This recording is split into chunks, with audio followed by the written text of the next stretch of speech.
Hello and welcome to an Ancient Warfare Magazine podcast, where we've had a sort of a silly introduction today. So hopefully everybody we'll turn back to being serious. Tonight I'm in the company of one snoring dog, Mark McCaffrey, Mike Cole, Lindsay Powell. Is Mark McCaffrey the snoring dog? I was about to say, where's the comma there, No, man? there's a comma. There's a breathing comma. Absolutely. Mark DeSantis, and I think I've had everybody now. My name is Jos Boort. I'm the editor of Ancient Warfare Magazine, and today we're going to try and talk about the Greco-Persian Wars. If we can manage to do that without all laughing all the time. I'm sorry. It's a very serious topic, clearly, but it's one of those days. It's the pandemic. It has that effect. It's probably, We've not talked to each other enough. Maybe we should increase the frequency of these podcasts as well and drive anger. We should live stream Ancient Warfare talk. We already are married. That's the problem. No, I mean all day, every day. Well, okay, we could. Maybe not. Maybe not. Let's just start with a question and see where we go. Michael on Facebook asked, what did the Persians record in their histories about the conflict? Murray, can you help us there? Very little is the bottom line of that one.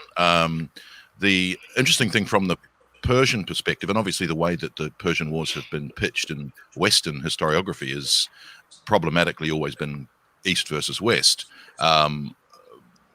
Probably the Persians were a massive empire stretching from the coast of Ionia in modern-day Turkey all the way to the Hindu Kush in modern-day India, from the north, from Armenia down to Egypt. So it's a vast empire.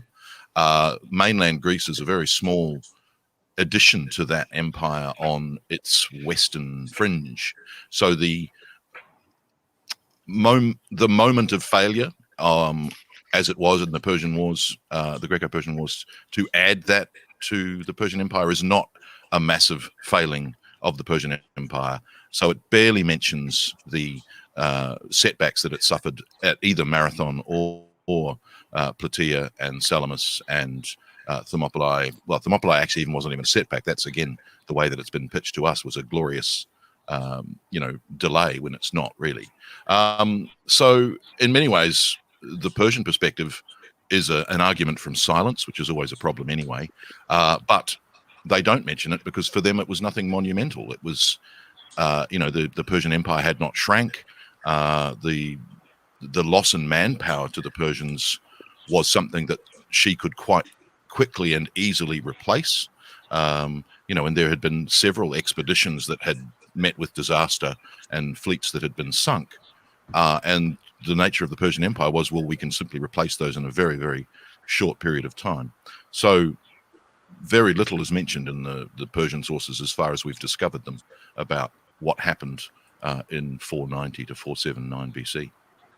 There is one mention in terms of not a Persian source, but say his name right, Diocrosis. I never say this one right. Diocrosis. Can't say it now. Let's just go with Diochristosum. Thank you. Golden mouthed. There you go. Yeah. That's easy. Yeah. Anyway, there is one mention that he gives where he basically says, speaking to a Persian, and of course this is sometime after because he's a much later source in terms of the classical period. He gives the account that according to one of his Persian sources, the Persians referred to the whole incident at Marathon as the Greeks overblowing a small encounter by a bunch of Persian ships, which during a visit to the Cyclades Islands had a small detachment had been blown off course, run aground on the mainland Greece, been accosted by a couple of Greek forces, who then claimed a victory over what maybe was a dozen ships or so, and then subsequently they went off without many losses, rejoined the main fleet and sailed back across the Aegean Sea. So subsequently we get this, from the Persian perspective, actually the Greeks are overblowing a little encounter, which on the other hand, since we're getting most of our information from Herodotus anyway, and of course he wants to blow it up into this great East-West affair, you can sort of understand the Persians giving their account in such a way. It sort of provides a very nice segue to another question that we got. Do we have any idea of, it's Abram's question on Patreon. I'm going to change it a little bit because he's asking for a very precise number. But do we have any idea of the effort that Persia went to compared to its resources? This is a great question, and I would encourage Abrams and any other listeners to go right to Herodotus's ship list. The reason scholars call this the ship list is it's a section of the narrative, I think it's in book 7, that it's an inventory of the infantry and cavalry in command of the Persian army. And they call it the ship list because Homer famously does this list of the ships in the Iliad. But Herodotus' ship list is a list of troops. And the reason that this list is helpful to your questioner's question is that it shows the far-flung nature of the Persian Empire. It talks about Ethiopians and what they're bringing. It talks about Arabians and what they're bringing. It talks about Cesians and what they're bringing, what the Medes are bringing. And you see this diversity of equipment, you see this diversity of troops. And if you dig into where these people are coming from, you realize they're stretching from this vast, vast stretch of territory. And what it drives home is the disparate and diverse nature of the Persian Empire. We, in the modern age, we tend to think of ancient empires as these cohesive, centralized units. And it's not the case. Persia was Achaemenid Persia, at least, was a collection of satrapies where these individual satraps, sure, they owed fealty to the king of kings, but they had a tremendous amount of autonomy and governed their own areas, pretty much as separate entities. And this is proven in the fact that you see Xerxes having to withdraw from Greece, not so much because he's being defeated in Greece, but because he has to keep his satraps loyal, because they are so independent that they could potentially rebel. So the question is almost impossible to answer, because basically you're asking, how, what portion of this vast sprawling space and all of these disparate peoples is sent over there. If we look at the figures of troops, I tend to align with scholars who are at the low end of the spectrum, that the force brought over, at least at Thermopylae, is around 100,000 or less. What percentage is that of this vast, vast, vast community? It's obviously a drop in the ocean, but it's kind of an impossible question to answer, because to the extent to which the king can directly call and marshal those resources, that's in itself an incredibly complex question. So Mike, I'm going to be devil's advocate here. So bearing in mind what Murray just said there about the fact that we really don't have much of a Persian source to be able to work with, how reliable is Herodotus? He's nicknamed Father of History, but he's also named the Father of Lies. It's a very good point. He definitely has an agenda, and he definitely has an investment in blowing up, how big and how vast all of this is. So we definitely have to take it with a grain of salt. But I treat it the same way I treat Plutarch, or I treat Pausanias. Not Pausanias the king, Pausanias the traveler writer. I always have to make that point. When we have really, really limited sources, what are you going to do? I'm not going to throw Herodotus out the window, right? This is the source that we have. And there are other things later on that back this up. We have Xenophon, depicting the diversity of the Persian army when Agesilaus is campaigning over there to some extent. Granted, Pausanias is writing a lot later, but is saying similar things. So yeah, you take it with a grain of salt, but you still have to take it, in my opinion. But it's a good point. I think, Herodotus says 5 million men, which I think is more meant to be the overwhelming sense of a myriad that you can't possibly even comprehend. The other thing, of course, is the idea that Herodotus, even though people like to poke holes in him, is very exact, to the point that, we get down to single digits of how many men are there. And yet when you have another source like Diodorus, who's supposedly following Ephorus, he has 200,000 troops. And that is still regarded as less reliable than Herodotus, even though Herodotus is not reliable. So it's a funny one when you've got these alternative sources for numbers in the battles. And modern historians have tended to reduce such numbers further and further and further. And again, that probably goes back to Dio Chrysostom saying, it was a blown off course, as opposed to it's a deliberate mission in Herodotus by the expelled Athenian tyrants, Hippias, who's bringing a Persian expedition to Marathon.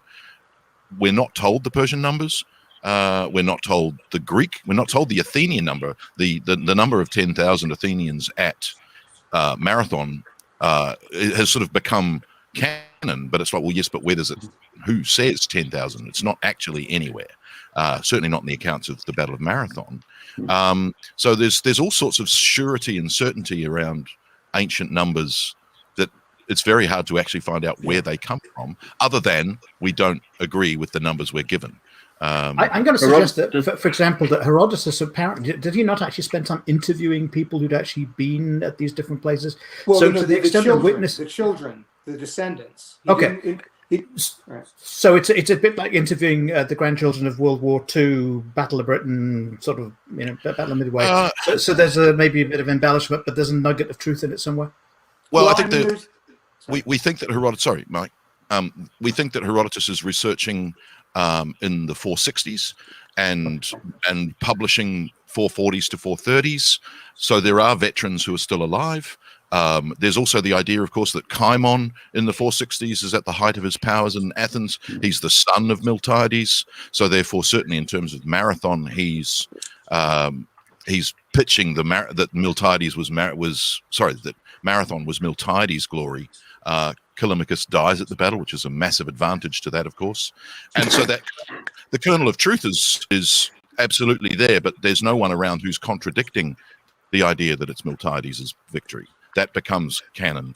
And then, even in the Peloponnesian War, you've got these references within the Aristophanes and also Eupolis and others to the generation of Marathon. And it's in several of the choruses that the Marathonomachai, the men of Marathon, must still be around, and there must still be a memory of Athens' glory. And even into the Roman Empire, the greatest moment of Athens' glory is the Battle of Marathon, and they keep referring to it. And everything that Athens ever achieved flowed from its victory at Marathon. So that's a very Athenian perspective, and I think it's something that Herodotus taps into, being from Halicarnassus, but he's writing for an Athenian audience more than any other sort of Greek community, I think.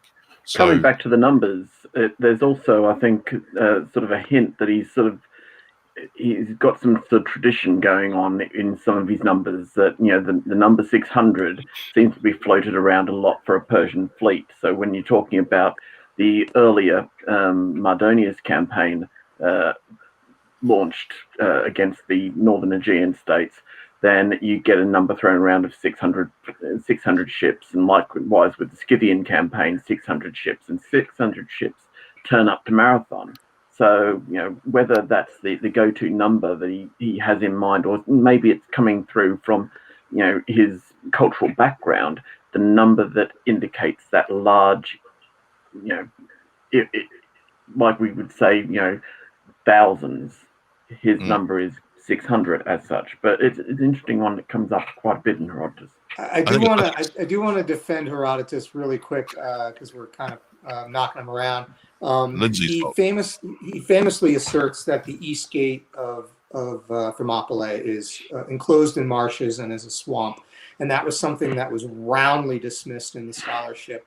And I think it was in 2010 or 2013, Konstantinos Vouvalidis, he's a professor at Aristotle University of Thessaloniki in physical geography, and he did electrical tomoresistography on the site and did core samples and proved Herodotus is exactly right. That is what was happening on the shoreline there. That's a fairly recent publication.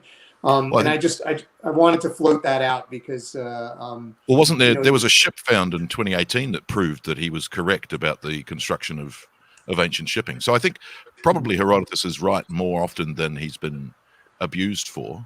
Right. I mean, there's even an entire book about gold ants in the Himalayas that kind of prove the story in Herodotus. I think it's marmosets that dig up alluvial gold when they dig their burrows.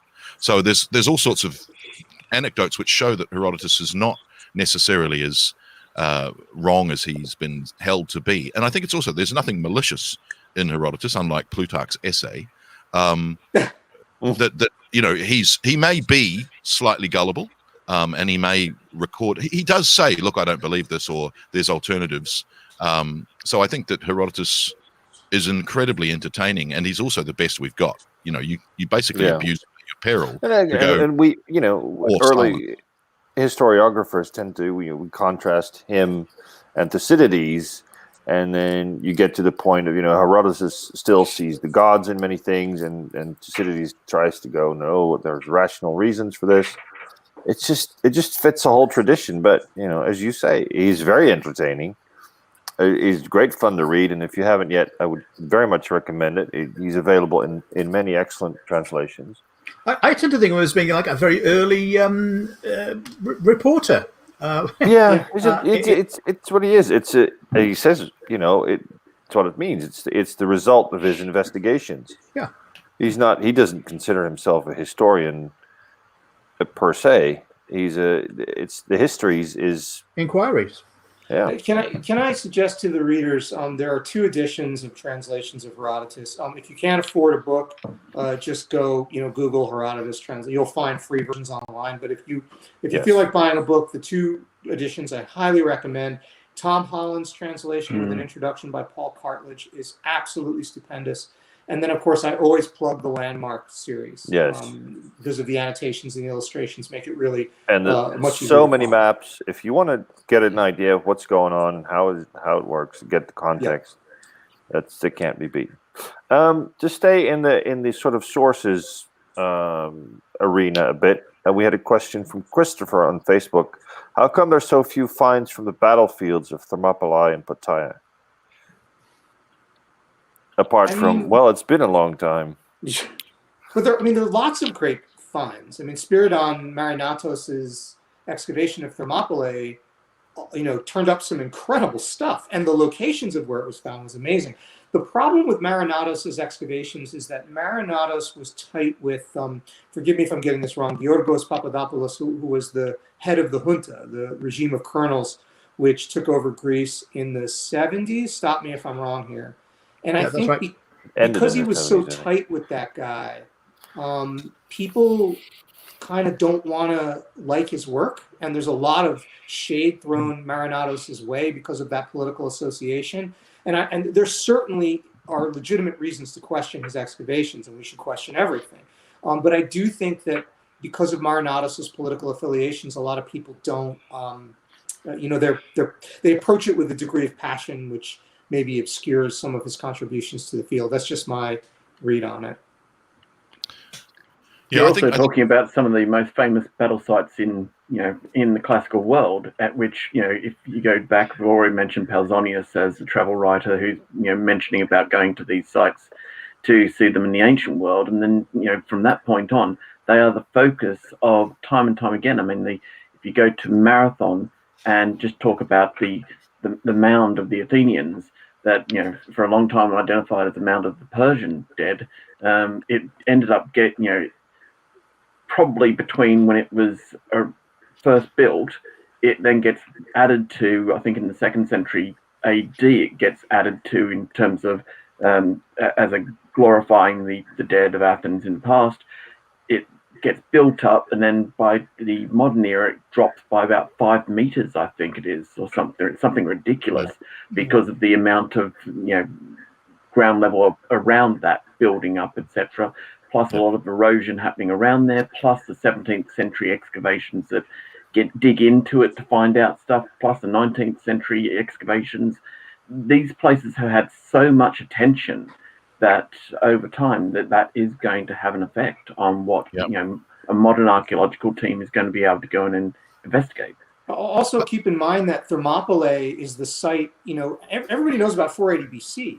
There's something like at least 16 battles fought there, ranging all the way up to World War II. And it's been fortified again and again throughout the medieval period, into the modern age. All of that. Plus, it's an incredibly geologically active area. You have travertine deposits coming up from the hot springs. You have alluvial flow coming down off Kallidromos that is, silting up the Gulf, moving the shore. The shoreline it's like a 2-hour walk from where it used to be in 480 BC. And in the Bronze Age, the pass was probably closed because the water went right up to the edge of the cliffs. And the graben and the wall of clearly physical geography of Central Greece is a thing of mine. So sorry about all this. But my point is that there's a lot happening there. There's a lot of movement. It's a geologically active area to a greater degree, I think, than other places, and that has an impact on what can be found. Further, what did Marinatos find? He found the Phocian Wall. He found arrowheads and spearheads on the Kolonos, right? So not only did he find really significant objects dating all the way back to 5th century BC, but they're where Herodotus says they should be. It's interesting. My colleague, Dr. Michael Livingston, who writes with me and also writes for Medieval Warfare, has some great questions about Marinatos' excavations. Why are we just finding these, but no armor, but no bodies, but no other stuff? And those are good questions that I can't answer. But the questioner's assertion that there is like a dearth of archaeological finds, at least at Thermopylae, I think that's just not accurate. And also, when you move to Plataea, heck, we have Pausanias's column, in Istanbul, with the name scratched off, just like they say. That's pretty significant, I think. Plus, John Colson wrote several articles in Ancient Warfare, and the first one, I think, he explained why we often don't find very much. It's because anything that is valuable, days after the battlefield, you get the victorious army, they strip the dead. Anything that's left after that, probably local farmers and people find stuff, they'll take it away. Anything that's valuable. There's, how much inorganic material is there that survives 2,500 years in the ground to be found? Well, some. But a lot of it just is going to be picked up, taken away, reused, recycled, and a lot of it just, if there's anything left, anything made out of cloth or leather, good chance of just rotting away, gone. Yeah. Well, just look at World War I battlefields in France. There's hardly anything of those left, and it's amazing that they find what they do. Yeah. And that's after 100 years. Are very dangerous. Especially with Plataea, it's farmland. It's been continuously cultivated for 2,500 years after the battle. I think the idea that it's sitting there waiting to be discovered, and absolutely there have been finds that have been remarkable like that, where when they do excavate the mounds at Marathon, they still find skeletons in them and several other battle sites. So there are finds, but they're not going to just be found accidentally. And those that were, as you say, Jasper, reused, taken, melted down, sold off. Yeah, we have to remember that, especially for like Greek arms and armor, a very large portion of what we find is the stuff that was dedicated in temples by the Greeks themselves. So they took it along with them and put it on the wall. And some of those walls survived. They, built up a nice concentration for us to find later. But there's very little that's found in situ. I mean, isn't most of the helmets that we found, they were dedicated at the shrine, and I'm going to say this wrong, Olympios, that the German school maintains, and they find pits of helmets because the whole temple was so full of new helmets. They take the old helmets and throw them in a pit. Well, there's a post that does the rounds every now and then of the number of helmets in storage, which is just a huge floor-to-ceiling rack of helmets, and then the 9 varieties on display. You're like, there's 9 displayed and 7,000 in a storeroom. And they're old style Corinthian helmets, or mostly. At least what you see in the photos. It's just well, okay, so we talked about a little bit about what we know and how we know it. Let's start. There's several questions that talk about the situation before the Greco-Persian Wars and how they came about, and I can see we're going to easily talk 2 hours if we're not a little careful. Let's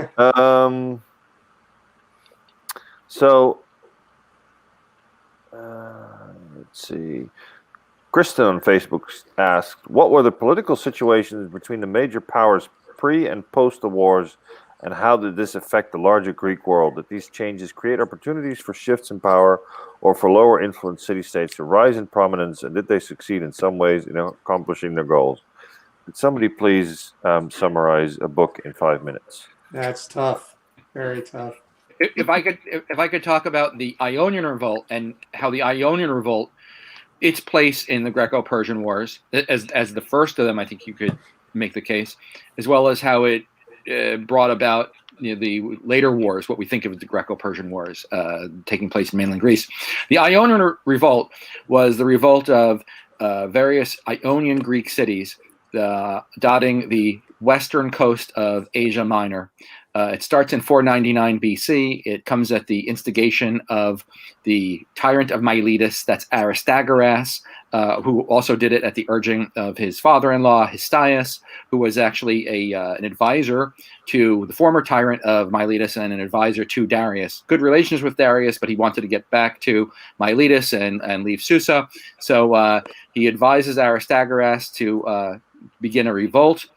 Aristagoras is already way ahead of him. There's been a failed expedition against the city of Naxos in 500 BC that leaves Aristagoras deep in debt and thinking that somehow, because it failed, that he's going to be removed as the tyrant of Miletus by Darius I. And so he thinks, well, if I revolt sooner rather than later, and I can take Ionia with me, maybe I'll save myself. Initially, he's successful in getting the cities of Ionia to revolt. I think that they probably believed, they had to have known the vast power of the Persian Empire when aroused and mobilized. But they may have believed, because of the nature of siegecraft in roughly 500 BC, that they would have been able to hold out against Persian sieges, or else it was entirely quixotic venture, which is a strong point you can make too. Aristagoras may have believed, after the failure of his expedition against Naxos, that Naxos had resisted the might of a Persian expeditionary force for 4 months, that if you piled up enough food inside your city and you had stout enough walls, that siegecraft at the time would not have been capable of taking your city. Whatever the case may be, it turns out that the Persians were able to take cities relatively effectively. I know that the city of Soli in Cyprus, it took 4 months, but it fell. Palepaphalos, that fell too. So one by one, the Persians start retaking cities. One point to make about the Ionian Revolt, it was not a purely Greek revolt, and certainly not purely Ionian either. The Greeks of the Hellespont region also rebelled against the Persians, as well as the Carians, the non-Greek Carians of southwestern Asia Minor. So for roughly 5 years, so let's say 499, extending into the 494 BC, the entire western coast of Asia Minor is in revolt against the great king. But despite various setbacks, the Persians rolled over most of these places over time. Eventually, even Miletus fell to their forces.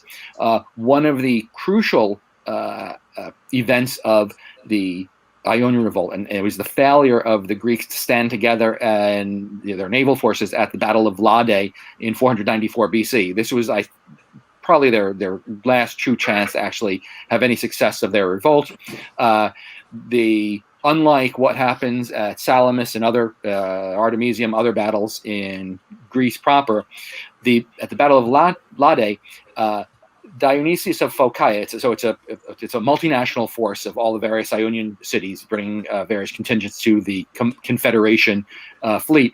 Dionysius of Phocaea, now the Phocaeans have an excellent fleet. He tries to teach the other Greek Ionians how to properly engage in naval warfare. He tries to instill discipline, and the other Ionian Greeks do not take well to that, and there's more or less something of a strike. And what happens is that the Samians, who are part of the contingent, they look around and say, if the other Greeks are not taking this seriously, we better cut a deal with the Persians now. So when the battle actually starts, the Samians flee, the Greeks are defeated, and the Ionian Greeks are pretty much rolled up. So that's the Ionian Revolt, I think. I hope it's the nutshell. Yeah. Here's what the upshot of the Ionian Revolt is. Sardis is the satrapal capital of Lydia. So, and it contains, not only is it the capital, but it contains the Temple of Cybele, which is the mother goddess of Asia Minor. It is burned when the entire city of Sardis is burned by the Ionian Greeks when they sack the place. This causes Darius so much anger that he swears vengeance against the Athenians, and he instructs a servant, always remind me of the Greeks, that I have to take vengeance against them, and even swears that he's going to take vengeance against them. He takes out a bow and shoots into the arrow and swears, I will take vengeance against the Athenians. So, because of the Ionian Revolt, you now have the Persian war machine heading westward ultimately, and that's where they cross over into mainland Europe proper. They come down through the Balkans, and then that's where we get the Battle of Marathon, the battles of Thermopylae and Salamis, and all that other history that is better known to us has its origins in this Ionian Revolt. I want to add one thing, Mark, is that Darius's anger toward the Athenians is not strictly because of their participation in the burning of Sardis. It actually goes deeper than that. Is that what a lot of people forget is that Cleomenes I of Sparta had attempted to take Athens by force and install his own tyrant. And he was liberating Athens from a tyrant, but he was actually installing Asagoras, his own tyrant, and he was kicked out of the city by a popular revolt. Well, and then he returned with an army, and that army melted the same way that in the Battle of Lade the Samians fled. In this case, the Corinthians split, and then the rest of the army broke up. That's another story. But the point is that Spartan pressure on Athens forced Athens to send earth and water to Darius, right? To seek Persia as an ally against this threat from Sparta. So when Athens burned Sardis, this wasn't just some random state across the ocean attacking Sardis. These were sworn subjects of the king of Persia betraying him. And that, as the genesis for Darius's rage, the shooting of the arrow, the having a slave remind him, people never remember that, is that when you're really walking back the cat, this is an expression we use in the military, when you're walking back the cat to why that fury existed, you really have to look at Sparta's aggression under Cleomenes I against Athens, which I think is a point that not enough people make. You've also got the whole, Persia was already looking, as you're saying, at Greece and at that western expansion and through Thrace into Macedon, up into the Scythian lands.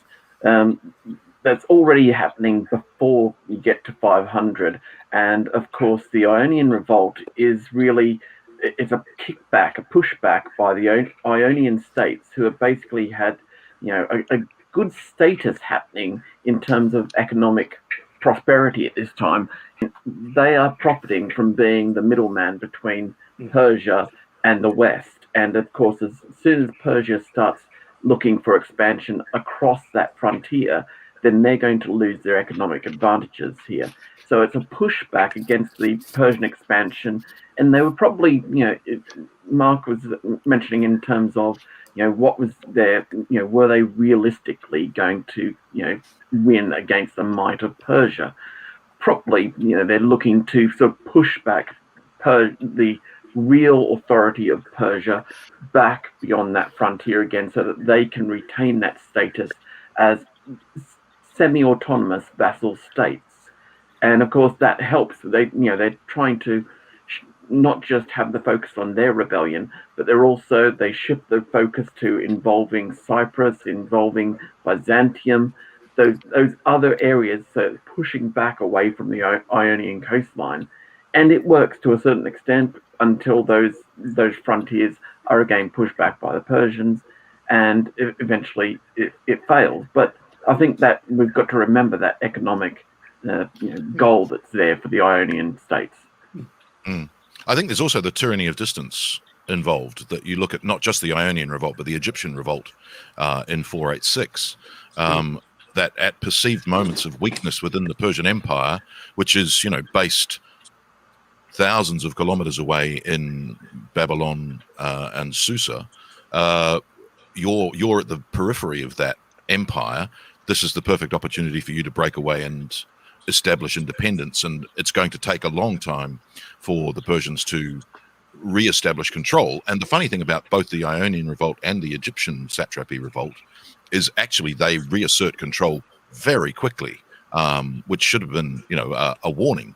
And so I think that there's that sort of idea as well, that on the edges of the empire you have the best chance. And that repeats, the expedition of Cyrus in 401 BC is the same idea, that he can raise an army in Lydia and march to take over his brother's empire almost undetected, because he's so far away from the center of power. So George on Facebook asked us a similar question.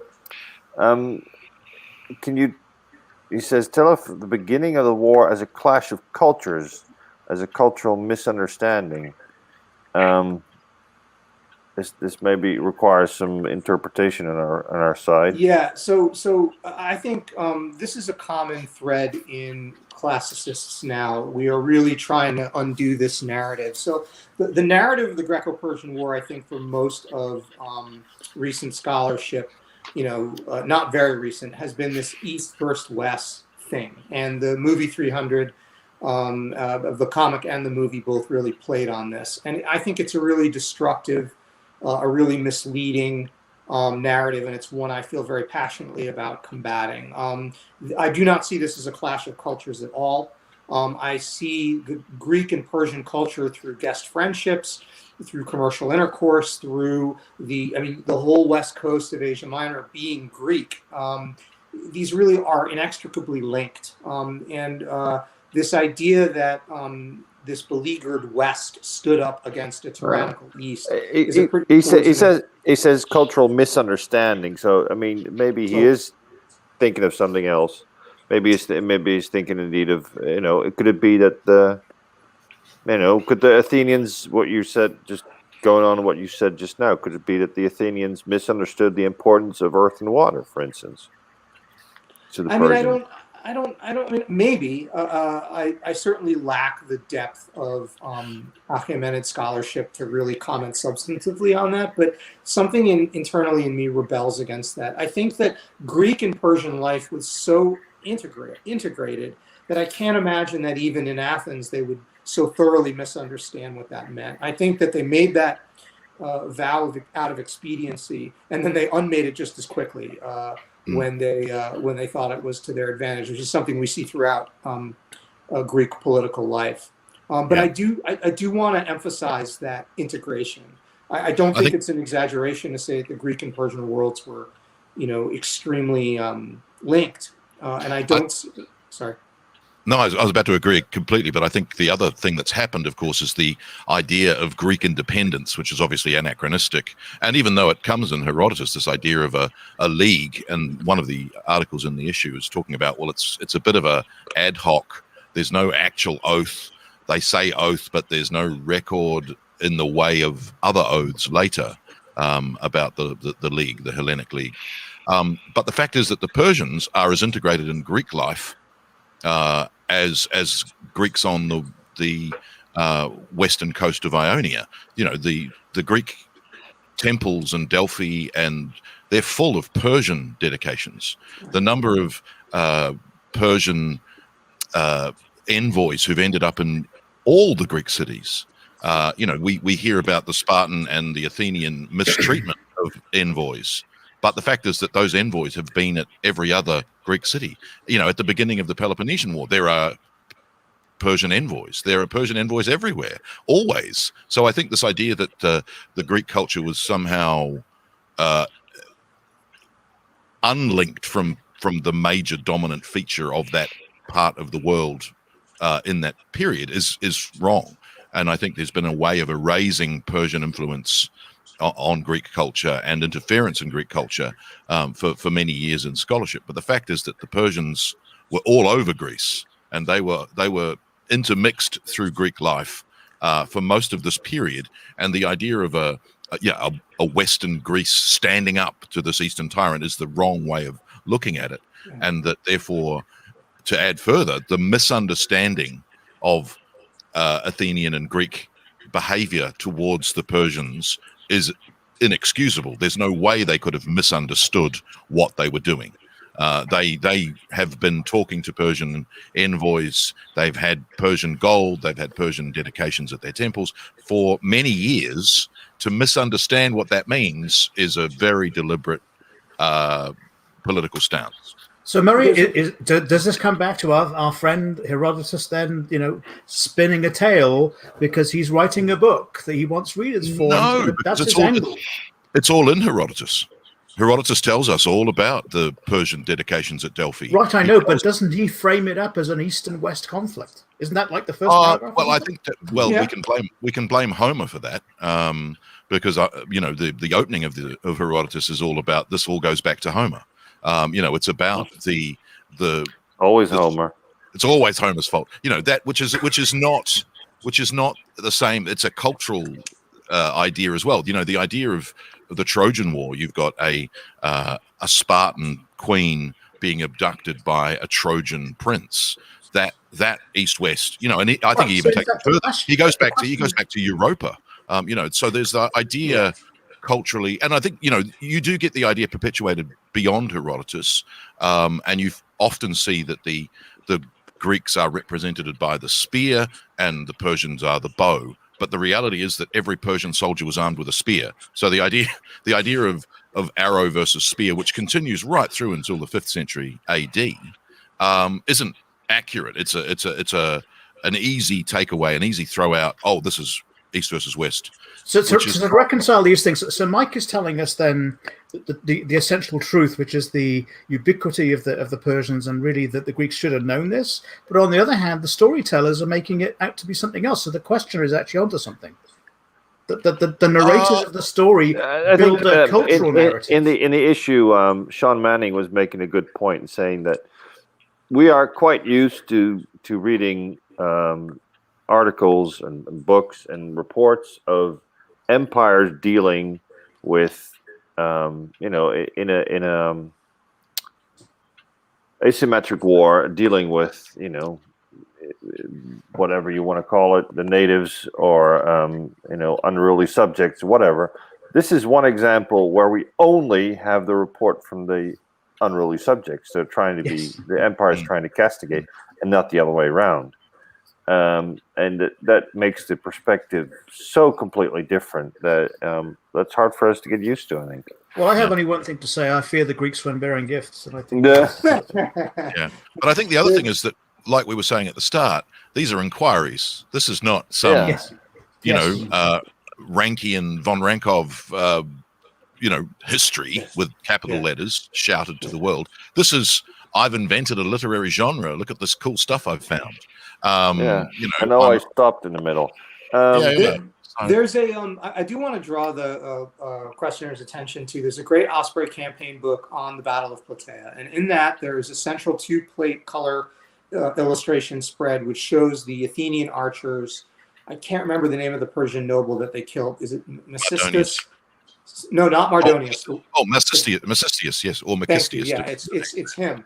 And you see these, there's 400 Athenian archers that are present at the battle. I think it's the only time Greek archery is mentioned in the the battles of the Greco-Persian Wars. And you look at the artist's reconstruction of what Athenian archers look like, and they look like sackhead. They are Scythians. Like the dress is exactly the same, the patterns are the same, the weapon is the same, everything is the same. And it's this really bucket of cold water moment where you're like, oh, this foreign barbarian culture is so integral to how these Athenians dress and arm themselves, that it really helps you drive home that sense of integration. And I'd encourage you to take a look at that picture. It'll really help, I think. I think that's another one of these things that we get as culture, that the Greek warfare always looked down on the archer. And again, it goes back to Homer. But yet there are various figures in Homer's poems and in the Greek pantheon of gods who were archers. Archery is vital, and archery is practiced by all Greek cultures, but somehow there's this narrative that no, archery is bad, archery is cowardly. But the fact is that all Greek armies have archers. They continue to employ archers. I'm glad to hear that, because I don't fear the Greeks, but I do fear the clock ticking, and we're 45 minutes in. We've talked about the war, but not very much warfare itself. And I don't want to get accused that we don't talk about warfare on the podcast. And we have 3 questions that are I'm going to sort of roll into one by Damien, Jake, and Paul on Facebook, and they're basically, we're talking about the mercenaries on, and actually we've just sort of responded to one of them because Damien wants to know: do we have accounts of Eastern mercenaries serving with the Greeks? Maybe not Easterners, but then certainly Northerners. How we're talking about Greeks fighting on the Persian sides. Persians, how common would it be to find a Persian fighting on the Greek side? And what made the Greek hoplite citizen soldier so superior to the Persian warrior? Or maybe we should say, or was he? This is a gimme, and we're going to have to, again, watch the time. Or we'll have to have another episode of this before we even do another episode of the magazine on the Greco-Persian Wars. Oh, definitely. So I want to draw attention to a great scholar, Dr. Stephanie Craven. I've had the pleasure of reading her dissertation on the Cretan archer. One of the things that has been posited, and Roll, I'm going to mispronounce his name, Clenendijk has a book or an article rather, Neither the Something Nor the Weaker, which picks apart a lot of the arguments about Persian inferiority. But we do know that Persia did use archery, and we do have descriptions of Persian arrowheads, and we've indeed found Persian arrowheads that are smaller and lighter, the reed shaft as opposed to a wood shaft, compared to comparative archery used by Cretans. And in fact, we have Xenophon talking about Cretan archers that are making the march home from the Battle of Canaxa, experimenting, being able to shoot farther with the lighter Persian arrows that they glean. So there is an argument that is made, at least in the confined space of Thermopylae, where you have a Phocian wall, a stone wall in front of you. You have thick aspis shields that are made of, thick wood. You have bronze armor, and you have Persian arrows and an archery tradition that's used to fighting more lightly armored opponents in Asia Minor is less effective against that particular instance of defensive setup, both a combination of panoply and terrain. That is one I have heard, but that is not an argument for the overall superiority of the Greek hoplite to Persian Parsi. It is specific to that instance. And that is an argument that is disputed, but it's one I've heard made. The relative superiority of the Greek hoplite, I think the Greek hoplite was extremely strong, and certainly Persians wanted to hire Greek mercenaries who fought as hoplites on understanding the quality of hoplites. They had a heavy infantry doctrine, very effective armor. Their discipline was very good, generally speaking. However, I don't think it was the hoplites automatically defeated Persians. I think that's not how it actually worked. In fact, if we could go back to the Ionian Revolt, you had Ionian Greek hoplites who fought in the same manner as the hoplite armies of mainland Greece did, and they had a lot of trouble against the Persian army. And for example, at the Battle of Ephesus, when the Persians caught up to the retreating Ionian Greek army just outside of Ephesus, the Persians crushed the hoplite army. So I think we ought to keep in mind that this supposed superiority of the Greek hoplite. It is not one thing or the other. I think it was relative. I think that the hoplite, while very high quality, they did not automatically defeat Persians or other factors going into whether they won or lost the battle.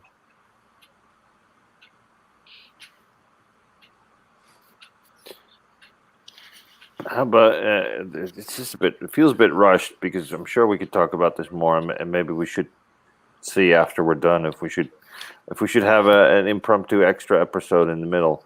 But I think there's a couple of questions sort of about after the war. We tend to think about the Greco-Persian Wars ending in 479. Pavel Vaverka on Facebook adds, there are hints in Herodotus and possibly in other lesser known sources that the war continued after Plataea and Mycale. And the war Who did wants to- continue until the defeat. Yeah. Until the Persians. Keep going. Sorry. Someone could make the argument, and I think quite credibly, that the Greco-Persian War was in play from 490 BC, even before, all the way through till Alexander undid the empire. I mean, there were periods of peace, but there were periods of peace in the Peloponnesian War. There was ongoing hostilities between Greece across the Aegean Sea and Persia for the life of the empire. And interfering with money is also a way of waging war, of course. Yeah. For instance. Yeah, and further, and Persia was projecting foreign policy onto. I mean, they were a major force in Greek politics for its entire effort. You have that. I think I've said this before. You have that wonderful quote. You brought up money of Agesilaus, because the Greeks started the Persians started the Corinthian War in his rear to make him pull out of Asia Minor, and he says, I've been driven out of Persia by 10,000 archers. 10,000 archers being the archer that's stamped on the gold daric.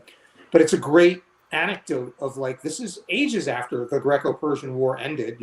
He was just driven out of Asia Minor where he'd been campaigning against Persia. That war didn't stop. I think that's a kind of an arbitrary date that we stick to it to kind of help historians, break it off in bite-sized chunks so that we can analyze it. If I could build on that point, the Greek alliance against the Persians did not end with the failure of Xerxes' expedition. The Greeks then went on the offensive.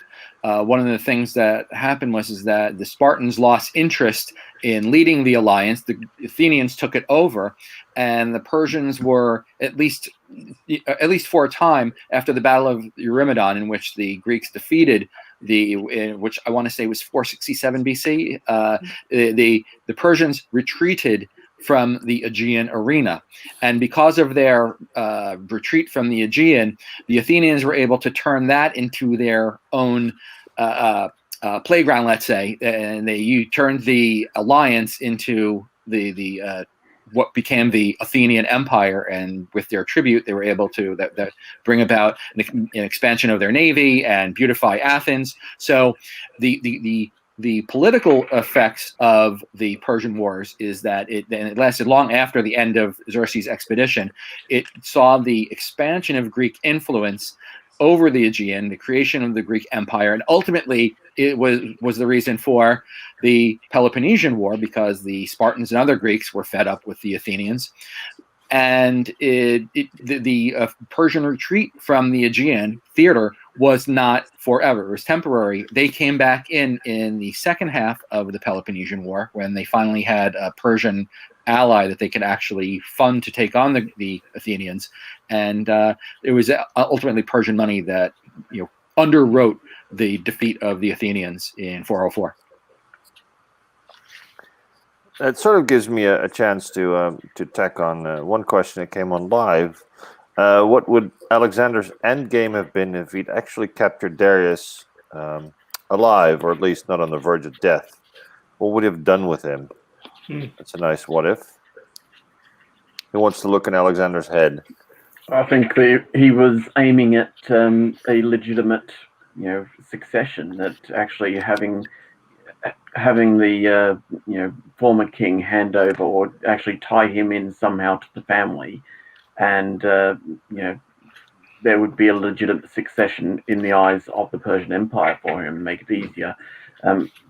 But on the other hand, the whole rebellion of the Eastern satrapies made it a very much more convenient transfer of power for him, because he became the legitimate act of vengeance for the overthrow of the Persian king. So subsequently, on the one hand, I think he was aiming at capturing Darius for a reason, but on the other hand, as things turned out, it probably turned out better than he had expected. Yeah, I think capturing him would have legitimized his transfer of power, but as it happened, it didn't really matter, although it did mean he had to fight for longer. So I think he would have had a very, very big drinking session. He probably did that anyway.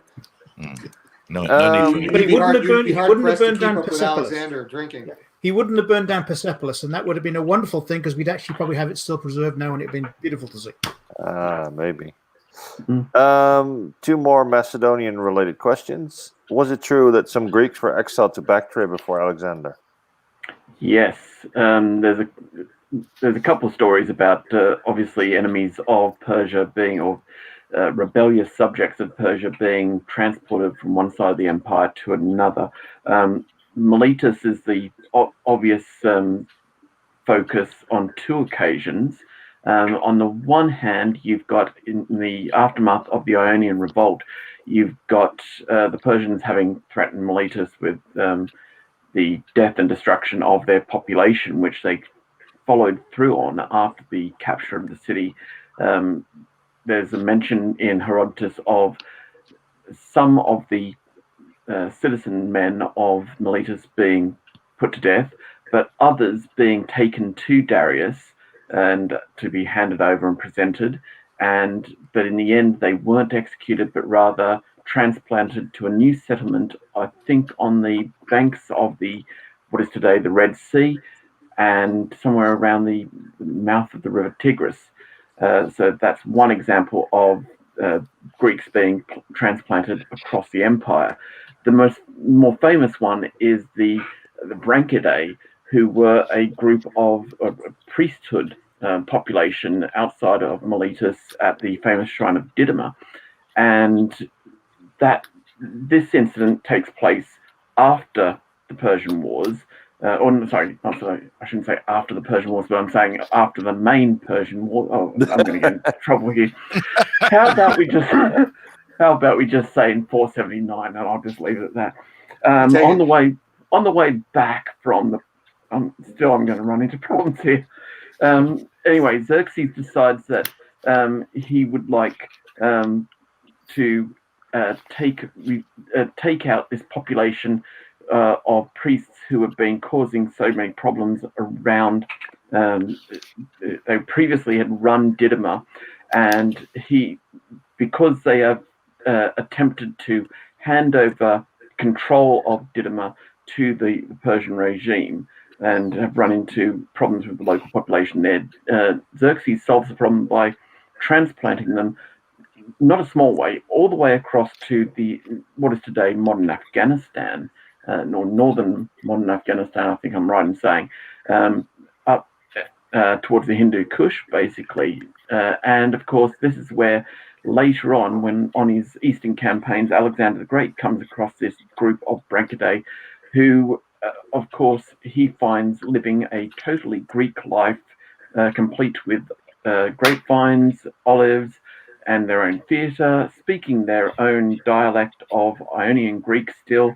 And of course, when he comes across them, he is then accosted by the people of Miletus who are in his own army, who state, these are the traitors who we need to take vengeance upon because they did such to our ancestors.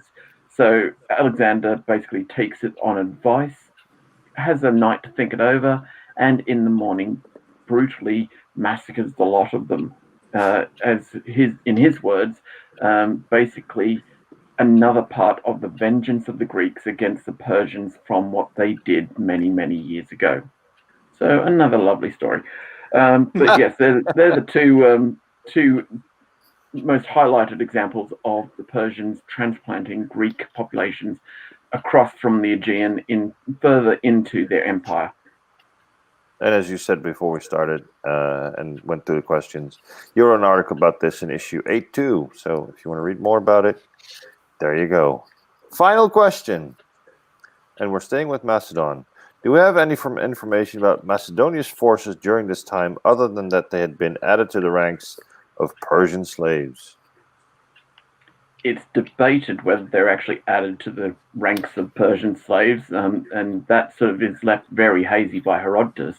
By the time you're talking about the first Persian interventions in terms of if we're saying 510 or around 500, we're talking about the reigns of Amyntas I and Alexander I. They seem to offer, going back to the old earth and water. Time has run out. Sorry. The earth and water offerings are made to the Persians by the Macedonians. However, the Macedonians seem to be able to walk the tightrope of not quite absolutely Persian slaves, but more like a vassal state, or maybe even something like regional commander under Persian advisement. You've got a wonderful little story that's kept on about Alexander I massacring a group of Persian envoys because they have the tenacity to demand that he brings out the women of the court for their entertainment during one visit. And having taken grievance with this, he then brings in a bunch of young Macedonian youths who in disguise murdered the whole bunch of them. But yet he seems to be able to sort of cover this up. Which leads many people to say, actually, it's just a Macedonian propaganda from later on.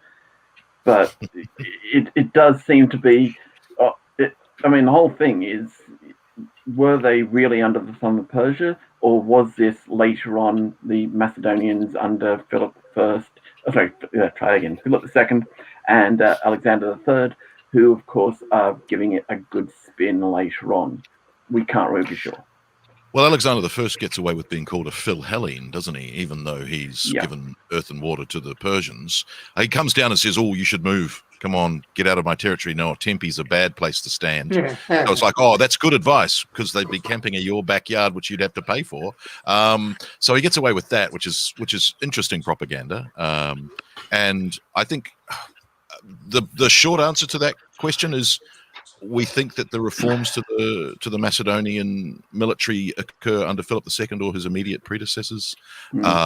So therefore, at this time, Macedonians are cavalry and or light infantry, and that their reforms to create the Macedonian phalanx aren't until the 4th century BC. It's also not the Macedonia of later on, because of course at this stage you've only got the control of the lower the lower kingdoms of Macedonia. You haven't got the highlands at this point really towing the line with what is claiming to be the king of Macedon. So it's a much more smaller state that's dealing with Persia. So maybe they can go under the radar. Sorry, Mike. No, it's no problem. I'm sorry about that. But just I want to point out too that when we're crediting these military reforms that you were mentioning under Philip II and possibly predating him, we can't leave out Iphicrates, who's an Athenian, and Epaminondas and Pelopidas, who are Thebans, as major military innovators that have huge influence on how Macedon reforms its army. So I want to make sure, and that's a great point too, because we talked before about the integration. You know, in that earlier question about Persia and Greece, this is certainly the integration between Macedon and its neighbors to the south. Well, I think we did it. We only went just over an hour, I think. But we answered all the questions. We tried to. I hope you found that enjoyable. If you did, you can support us on Patreon, and Murray can tell us why. That is a good idea. Oh, lovely segue, Jasper. If you support us on Patreon, it allows us to chat more often about your favorite topics of ancient warfare, but also you could get a subscription to the magazine, whether it be digital or even physical, depending on the level of patronage you wish to patronize us with. Oh, Patreon. So be a patron, and we'll see you all next time. And if any of you are carpenters, Mark could use some help with his cabinet. You will see there is a gap there at the bottom of the door. You really need some help. If you're on the listening to the podcast, you won't see it, but trust us. Right. I thought we established it was a votive offering. It was a vote. I thought it was a votive offering to. Would it be Hephaestion? Would be the god of carpenters? Right. Not sure. Well, obviously that could be Jesus in a later religion, but we're Greek and Roman, so Send your suggestions on a postcard too. Murray at conceptpublishers.com. Thank you very much, all. Talk to you later. Thank you, everybody. Bye-bye.